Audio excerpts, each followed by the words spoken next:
Well, Bukayo Saka, everyone, the player we love, who's been so brilliant for Arsenal, especially recently with a man of the match performance against Southampton the other day that I was very lucky to go witness live in the flesh at the Emirates, has gone off injured playing for England around the 50th, 51st minute. He's gone off injured in this stream. We're going to try and make sense of it. We're trying to understand what we do, though it's very early. He literally only walked off the pitch about an hour and a half ago, so we don't really know much. But we're going to both speculate a little bit, as fairly as we can, and we're going to vent. That's what we're going to do. We're going to rant a little bit about another injury that's caused by an international break that no one really wants. That still feels so early in the season, let alone the September one that came 3 games into the Premier League season. So we'll chat about all that, but also it's been a little while since I've done live stream, so we might, if you fancy it, do a bit of a Q&A, send some questions, or just anything you want to chat about, we can chat about it. There was a video that dropped earlier today, which is me talking about Arsenal's tactical evolution. Feels like we're always talking about that, but they're always trying new things. So there's always kind of more stuff coming from Mikel Arteta and Arsenal. And yeah, we can chat about other bits and bobs. Maybe look ahead to what's to come actually for Arsenal, because I hadn't really thought about that, right? What's to come between now and the November international break as well. So we're going to chat about all that. But of course, Bukayo Saka's injury is going to be the kind of main crux of the discussion. So yeah, any thoughts you have around that? Any expertise you might have? If any of you are physios or training in medicine or anything, and you have some insight, let us know as well. Help us understand this. This really frustrating injury that's come for Bukayo, which might also be part of Dark Arts FC. So we'll explore all that as well. But look, okay, so what do we know? Playing for England in the Nations League tonight against Greece. By the way, interesting that England played with a false 9 that managed to get Bellingham, Palmer, Foden, Saka, and Gordon all into the starting 11. I mean, that was pretty bold with Rice at the 6. Pretty bold from Lee Carsley. I didn't watch the game, just other things going on, so I didn't watch it. But yeah, quite bold from the manager. And it's just funny. Saka always keeps his place, right? All these debates about who's better, but it's always Saka keeping his place in his best position. Let's just remember that because managers love him, and why wouldn't they? Now, around the 50th minute, there's sort of a moment where I think, in fact, let me double check this. I think Greece score. I think this is how prepared I am. This is why I love these lives. Yeah. So Pavlidis scored in the 49th minute for Greece, and it's straight after that Saka hobbles off with the injury.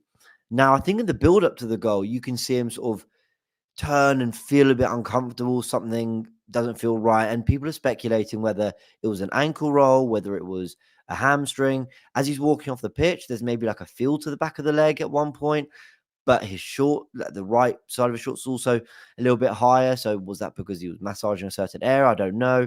So there's all these kind of things that give you clues. But the reality is we don't really know too much. If anything comes out from Lee Carsley at the time of doing this live stream, let me know, and I will keep an eye on the comments, so you can just let me know if there's anything I'm missing. But yeah, that's kind of what we're speculating with, right? So I was just having a glance at the comments there. That's what we're speculating with, right? We're speculating that it's potentially ankle, maybe more hamstring. It's gone off. We hope it's precautionary. Now we'll explore all that, but let me just read you out a tweet from at Physio Scout on Twitter. How I don't know, reliable the information is. I mean, 18,000 followers, and seems to have commented on a lot of other injury-related stuff before. So yeah, probably got some serious expertise in this. But what Physio Scouts had to say about this is that Saka came off for England with a hamstring injury. He says it's hamstring. She says it's a hamstring injury. Looks like it might have been pulled while putting it across with his right foot. That maybe explains the right hamstring. It's the right part of the shorts has been pulled up that is maybe giving some discomfort. He then says that they say that hamstring injuries are one of the more frequent and recurring injuries for football injuries. He was seen clutching the biceps femoris muscle here, most commonly known as an injured hamstring muscle. He also says that it's almost impossible to provide a timeline on how long it'll be out for based on video analysis. However, the injury did not look major. Hole in the middle of the hamstring is usually less so associated with a multi-week injury. He then says hamstring tightness can be sort of less than a week. Hamstring strain grade 1 could be 2 to 4 weeks, and grade 2 could be 4 to 6 weeks. This is, I want you to know, that's all speculation, but the expertise there on how hamstrings injuries can be is sort of interesting to know as well. And look, Bukayo Saka has come off, precautionally before. That's not a strange thing to happen. Firstly, that Bukayo Saka, I think he came off against Atalanta, he came off against Man City, he came off at Tottenham. I think we thought the Tottenham one was a potentially injury related.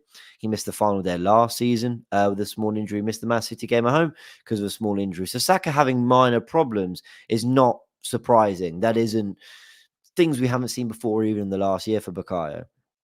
But that's what you hope it is. You hope it's something really minor. You hope it's nothing serious, and that it's just I felt a little something. Let's just come off the pitch, which seems to be a little bit of the Timber situation, which is why he came off at halftime against PSG. Ultimately, didn't play against Southampton, didn't go on international duty, and maybe this is Saka doing a similar thing. Now, this is where I'm going to explore the whole dark arts FC method of things, and I'm not going to lie. I hope it is this. There's every chance that, and I have my hands up here, okay? I don't know what I'm talking about when I say this, but I'm going to say it anyway. I think if you're going to fake something to get off the pitch, having been on international duty, in the hopes that you only play sort of basically a half of football and don't play the next 45 and then the other 90 and the other friendly, I think if you're going to do anything, then tight hamstring, that'd be the way to go. I don't know. Like, that's quite a good one to. Maybe not. Maybe scans and stuff would prove that you're talking nonsense. I don't know. But I'm just putting out there. Look, I've said that facetiously. I have no idea whether that would be, if you're going to fake an injury, whether that'd be a good one to fake. But obviously, I'm hoping that, right? I'm hoping Saka and Arteta have just had a little conversation. It's like, look, we can't pull everyone out, but if you could just sort of, pretend. And you got a new manager you want to impress. But if you could just play the first half, play quite well, in fact. And then, I don't know if he did, but that'd be instruction. And then just, then just come off, say something wrong with your hamstring. Wouldn't that be nice, right? That would be lovely. But I'm not sure that's the way it's gone. But we will find out. I mean, like I said, I'll keep refreshing Twitter, seeing if there's any sort of I don't know, updates from Lee Carsley or the England side of things. I imagine there won't be till tomorrow. And if there is anything significant, of course, we'll cover it here on the Goonerverse. But we're doing shorts as well to keep up with sort of any other little bits of news. So do make sure you're subscribed so you can check out all the shorts and stuff reacting to some of the latest Arsenal news. But yeah, we hope it's the Dark Arts FC side of things. And the other thing I'll say about this is I think Mikel Arteta, just judging by his language and the way he's spoken about some of the injuries from the last international break, I think he was left extremely frustrated by the condition in which some of his players came back. Now, who were they? To be fair, I can only think of two, so maybe it wasn't even that many. But Calafiori obviously missed sort of the first sort of game or two coming back from the international break when an injury for Italy against France happened. Martin Odegaard, of course, went off injured, and he, I think, had a few kicks playing for Arsenal against Brighton. Then I don't think was fully fit when he was playing for Norway in the first game. Then in the second game, got injured again. So he was furious, Mikel Arteta, that kind of risks were even taken, let alone that these friendlies probably existed. I'm not sure he's the biggest fan of those, but I can't speak for him. And I just wouldn't surprised if, look, with Kai Havertz, just say you got a knee injury, nothing major. There we go. Hit the like button, everyone. With Kai Havertz, just say it's minor knee injury. And the knee isn't great. Let's keep you away from this one. During Timber, look, I think we'll be fine against Southampton without you. I'll move Partey to right back. You just take this rest. I don't want you going anywhere. Partey, I think, has stayed to recover because I think he had an illness. So Partey, Havertz, Timber, who have played a lot of key minutes for Arsenal in the last month, in between the international breaks, but even a little bit before that too. I can see why Arteta's thought, yeah, I'm putting all three of you out. Now, Rice and Saka, maybe it's different. Maybe it's more difficult. Maybe they didn't have anything small there that they could play on to exaggerate. Because I'm not sure they'd make something up. I mean, again, all this is just me sort of hoping the South football works. Maybe it's not. But I'd like to think that if there's a minor thing, they exaggerate it to get their players to be able to stay and train and recover, at London Colney. But if there's nothing genuinely wrong with the player, there's kind of nothing they can do, right? And like I said, these players actually want to play for their international teams. And I know it's easy for us to sit there and go, I'll pull them out the squad, make sure they don't play, keep them fit for Arsenal. But it's a real moment of pride for them to wear the wear the crest of their nation on their shirts, on their chests. So I understand why they'd want to, but I understand why fans are sort of pleading that they don't go, but more importantly, these friendlies just don't happen because they feel so soon. And they do feel soon. It doesn't feel like that long ago we had the Euros, but I mean, I guess they've got to bring it back at some point. September's definitely too soon. October I can live with, but like maybe we'd feel better about this one if we hadn't had the 2 weeks off in September, and they got September 2 weeks off, October 2 weeks off, November 2 weeks off. Just so frustrating before you hit this colossal like November to March period, which is just relentless. I mean, you go all the way up to the Carabao Cup final before you sort of get international football again. So yeah, there's something off about that. So anything else I want to cover before I go into your comments on the Saka front, on the Arteta dark art stuff? I mean, probably not. I mean, like I said, it's real kind of speculation on the Saka stuff. But we hope he's okay. That's the most important thing. He's a really resilient, tough player. I hope he's okay. Let's go to some of your comments. See what you're all saying. Man, super chats. Thank you. That's really, really keen. Oh, some people are saying, man, if you want to be a moderator, absolutely. I don't know how to do that. I'm so new to this like live thing that I don't know how to do that. I'll figure it out. I'll try figure this out. But great. I need some moderators, so thank you. Let's go to some super chats. Thank you so much. Thank you, Suj, man. Legend always. Reminding everyone to hit the like and subscribe. We're on the road to 50k. I would not have thought this back in January, but there we go. Yeah. If you enjoy the content, people, if you enjoy it and you want to be kept up to date with what we're talking about here, then subscribing helps you sort of see when the latest uploads are, and it's good. It helps good for me and it helps the channel. So if you want to, I'd super appreciate it. Sue just coming with another super chat. Says, I understand players want to play for their country, but there needs to be a way to protect players from the amount of games they play. Well, and this is the thing. It's interesting that when players talk so much about how much football they're playing, they're never asking for less international games, if I'm not mistaken. Maybe some have complained about the Nations League. Maybe some have protested the what's it called? Well, the Club World Cup. It has nothing to do with it reached the Nations League. Maybe some have protested it. But it's not really international that they're complaining about.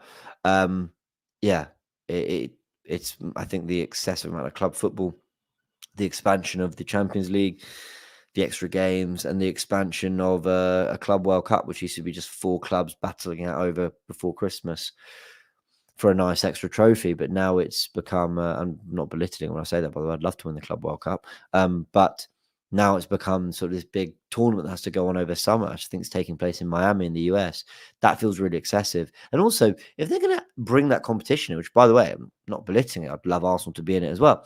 But if they're bringing that in, are they hoping, FIFA, that the branding of it will eventually dilute the Champions League? Because the Champions League is Europe. It's meant to be like Europe's best. But if you've got a competition that's meant to be world's best, is that not meant to trump it? Don't know. I'm not quite sure what the long-term idea is with that. But yeah, they're playing a lot of football. And I do believe they're playing a lot of football. I find it difficult when we sort of just tell players they're moaning and complaining in terms of get on with it. They're playing the game like Rodri, De Bruyne, Bernardo Silva have won everything there is to win. They've had 5-6 years of long-term success, of sustained success over a real, would you call it a dynasty, like a real era for Man City, right? They didn't just fluke one Premier League title, nor are they just sort of players doing their bits in mid-table, who you should listen to anyway. But these are people who have gone and done it. They've been there and done it under the harder conditions, and they're still telling you, yes, we have achieved the success and the heights we want, but we still think this is a problem. Why are we not listening to them? Thank you, Rampage. Like and subscribe.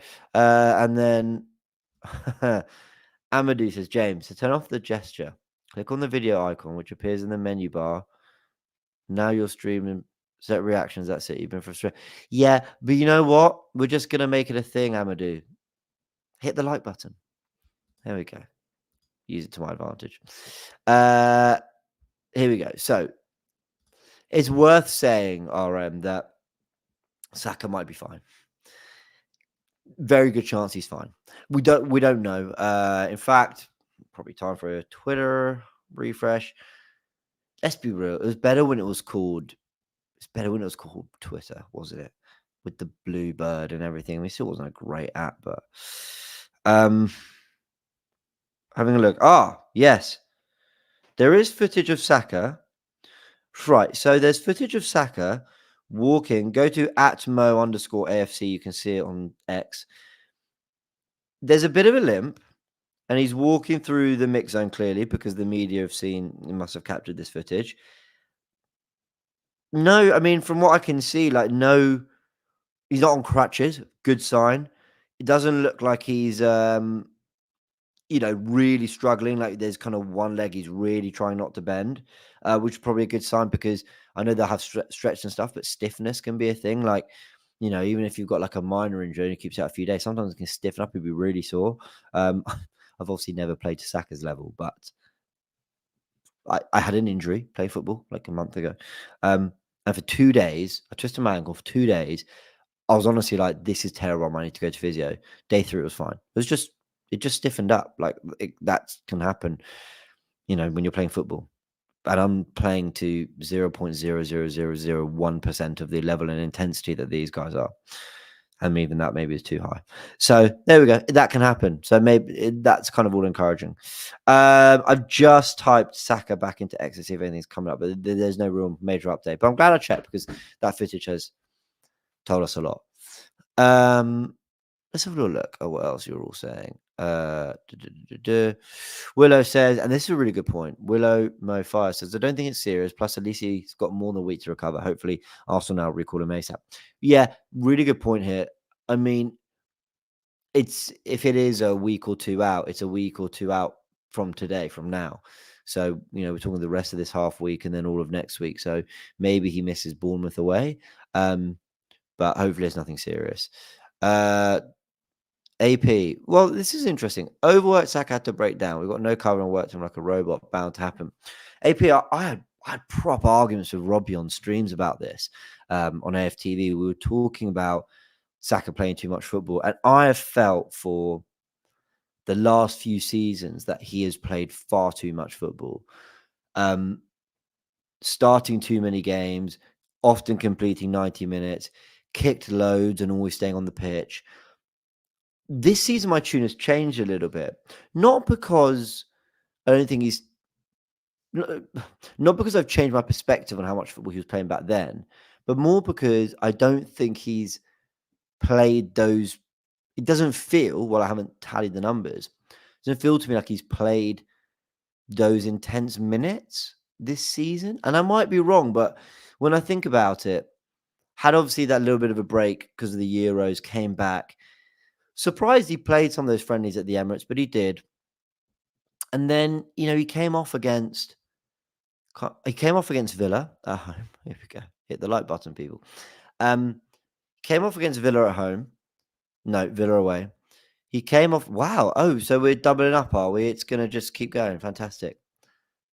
Let's do this. Came off against Villa away. Came off against Tottenham away. Missed the whole second half against City away, which I think was the most grueling half for those players. Played an hour against Bolton, which some might say is an hour too much, but I actually kind of understood why he played that game. Came off against Atalanta. Like he's actually not completed that many 90s this season for what I at least expected or what felt like the standard of, regular 90 minutes he was playing last season. You've got Sterling in the squad, who's a very comfortable right-sided player, and you've got Havertz firing, Trossard firing, which allows you to even move Jesus to the right if you have to. I feel so much better about the cover we have in that position. Not saying it's fine, run him into the ground, because if he doesn't play, it's not a problem. It is a problem. But I think we're managing the minutes a bit better. I think the subs, on and off when we've rested and when we've not, I think has been largely managed a little bit better. And I think we're kind of a lot more covered with Sterling and Jesus being able to play out there. Yes, not the level that some might have wanted, but I think you struggle to find depth for your first choice right winger, who happens to be one of your best players. I think you struggle to find that, much better than Sterling and Gabby Jesus. No, season is not over. Don't worry about that, Lawrence. Jargon says, hopefully it's light, and most we have to worry about is him not being around for Bournemouth. Absolutely. Kwame says, James, Arsenal have so many nicknames: Gunners, the Arsenal, and now Dark Arts. Yeah, they're calling us Voldemort, I see. Nando says it was embarrassing for England. Sure. You might be right. Yeah, I didn't watch it, but I've heard a lot of the same stuff. Let's actually talk about this for a sec. Marco509. James, your camera seems a bit blurry. Yeah, I'm in a room that's quite far from the Wi-Fi, and I'm not on. I'm not. It's a good camera. It's a very good camera. It's not my best camera. But probably time to just sort of start to weave in that there's more to come from the Goonerverse. More to come. I'm super excited about it. We'll be hopefully shooting in a kind of new, upgraded space. I'm going to miss my salt lamp. The salt lamp might have to go. I think my girlfriend wants it back, which is completely fair enough. But yeah, just upgrades to come, evolution to come, more content away from Arsenal to come, which I'm just teasing there, but only because I don't want to kind of overpromise things till it's actually in place. But just really cool things I'm working with Max, my superb producer. That's the word I want to use, producer. Who just does so much fantastic work for the Goonerverse and for everything you're kind of seeing here. And yeah, more to come. So yes, the camera might be a bit blurry. I really do apologize for that. Hopefully the sound's good. Hopefully the sound's quite good, because that setup's meant to be quite crisp, but I don't know if that's always coming through. But yeah, anyway, that was just a little bit of advertising what's to come. Anything with Turkish coming? Yeah, but I want to actually, going to get Turkish on the Goonerverse podcast for sure. Definitely talked about that. Really excited to have him on. But also we're on Forever Arsenal twice a week together. So plenty of opportunity for Turkish and I to sort of work together. Absolutely. Boyden asking, James, what happened to your tactical analysis on AFTV? It's still there. I'm answering this because I've seen a few people ask.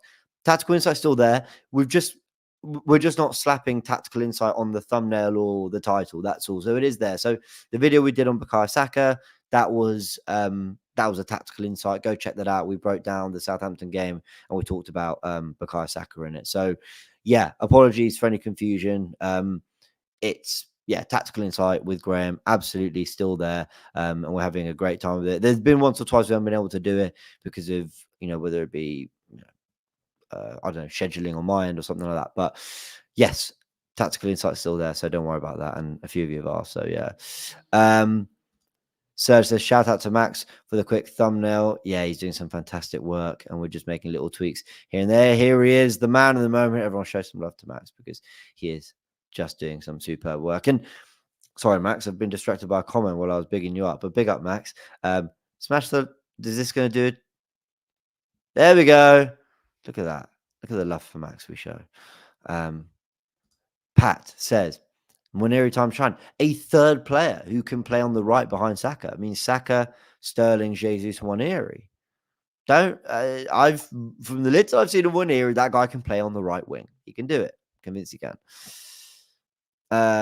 Michael says a few injuries build squad competitiveness. Yeah, there's something like crossed my mind the other day. Is it actually normal to ever have a fully fit squad? Like, really think about that question. And sometimes he tweets saying, man, Arteta must be going crazy, can never field his best 11. I mean, what team can? I struggle to think of a team that, Liverpool have always had issues with Konate. De Bruyne, Haaland, and now Rodri have had their fair share over the last year for Man City. Rodri this season, Haaland a little bit last season. Chelsea and Man United had injury problems last season. Tottenham had a spell where they had serious injury problems. Of course, there's going to be a moment in the season where you can play your best 11.